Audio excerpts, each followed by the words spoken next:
This isn't gonna work well. It's fun. Hey, welcome to It's My Railroad. Today we're going to start a 3-part mini-series on building this concrete tunnel portal. I built it from a foam core base, I used real pictures for the concrete, and I did a little painting here and there, and come the end of the day, I think it came out really great. In this first part, I'm going to show you how I cut out the tunnel portal and built the structure from the foam core. So let's get started right now. For this first step, I used a 1/4 inch thick piece of foam core, an X-Acto knife, a metal straight edge, a fine point marker, and some Elmer's wood glue. Most of this stuff is readily available at a hobby store, craft store, even office supply store, and big box retailers. To build the basic structure, the first thing I did was measure out a piece that was 75 scale feet wide and 55 scale feet tall. Now, later on, that 55 feet was way too tall, and so I lopped off the top, which we'll see in a little bit.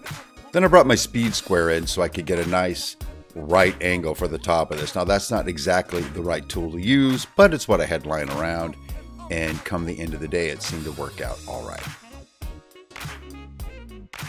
Now, when you're working with foam core, this next step is really important, and that is to put in a brand new sharp blade. I'm using a number 11 blade here. A dull blade will tend to tear the paper on the top of the foam core rather than cutting through it with a nice clean edge that we're looking for to build this model. Then I took the X-Acto knife and held it right up against the metal straight edge and made a number of passes to score this thing through. If you try to get it all in one shot, oftentimes what you'll end up with is, again, a jagged edge, but cutting it with a few passes tends to make a cleaner edge. At least that's been my experience. I decided I need the tunnel portal opening to be 42 feet wide, so I found the center point of the piece of foam core, and then I marked each side accordingly.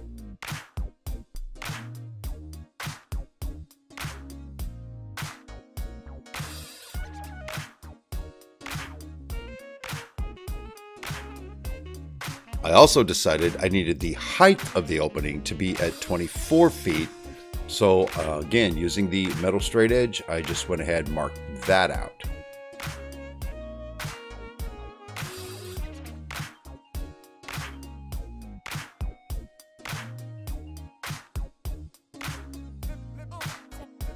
After doing all that marking and then stepping back and taking a look at it, I realized I had the wrong center point. So I had to go back and remark everything. Then I went and marked out where the top of the opening is going. And then to make sure I had the right opening to cut out, I went and I put an X in on the piece that's supposed to be removed. Now, this next step isn't exactly a requirement. There's plenty of structural concrete out there that does not require a rounded edge on the inside, but most of the prototype stuff I've seen has that rounded edge.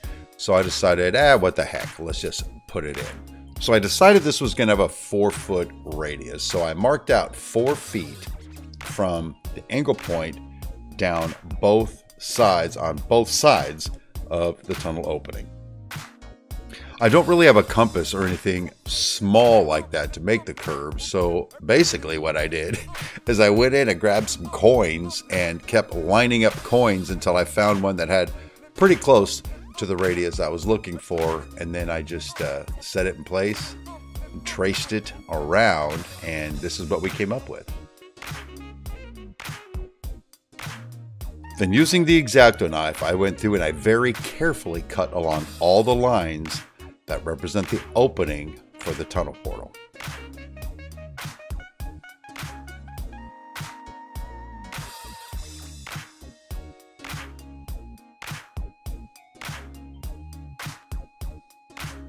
Now, the radiuses were especially challenging because I have a straight blade and then a curved radius. So I had to rely pretty heavily on the tip of the X-Acto knife and take my time to cut around that radius, but it seems to have come out okay.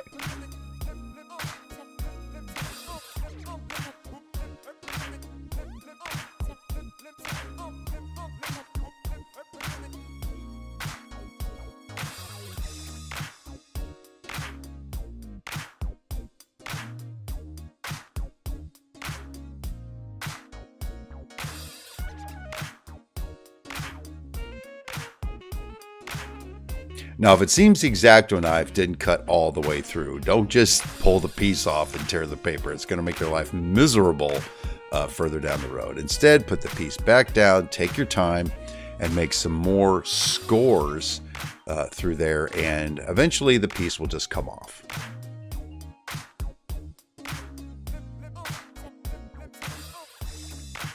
And there we go. The opening is cut out, and don't worry too much about those jagged edges that you see. We're going to clean that up just a little bit, but then when we put the final treatment on towards the end of the project, it'll cover that right up, and it's going to look just fine. I decided I wanted some additional depth in the tunnel portal itself before it actually reached the tunnel. So I took another piece of foam core, laid it underneath the piece we'd already cut out. I traced around it.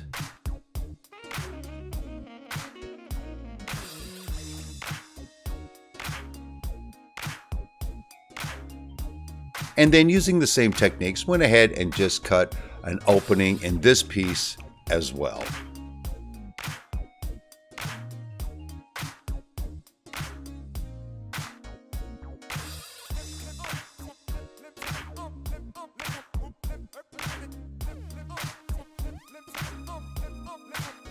The two pieces seemed to line up pretty well, so I committed to it and decided to glue them together. To do this, I used Elmer's wood glue. It's going to hold the two pieces together just fine, and it is not water soluble. Later on, we're going to be adding some scenery materials, and it's going to get a little wet up there. So we can't have these two pieces separating right at our moment of glory.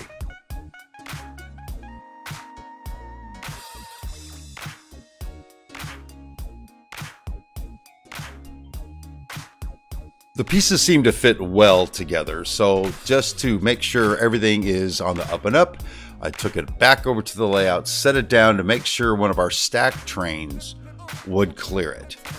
This is also the point where I realized that this tunnel portal is way too tall. So at some point I decided to just lop off part of the top of that to make it look a little bit more realistic.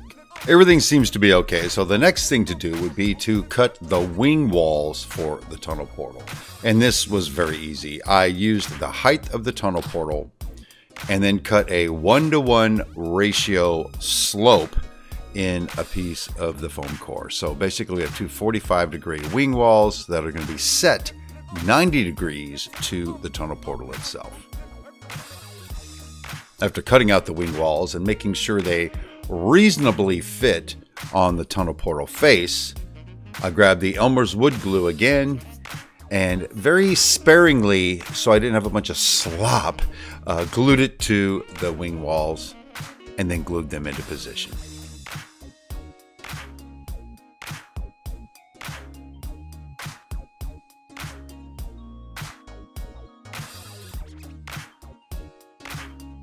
After a final couple of adjustments, I think the thing's turning out pretty good so far, but the ultimate test will be to see how it looks on the layout.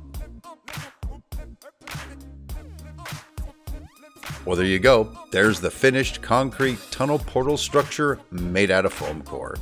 Next time I'll show you how I took some pictures of some structural concrete walls, shrunk them down in Photoshop, laid them out, printed them out, and stuck them on this very structure. But that'll be next time. Thank you so much for joining me this time on It's My Railroad. My name is Steve Brown, and rail on, my friends.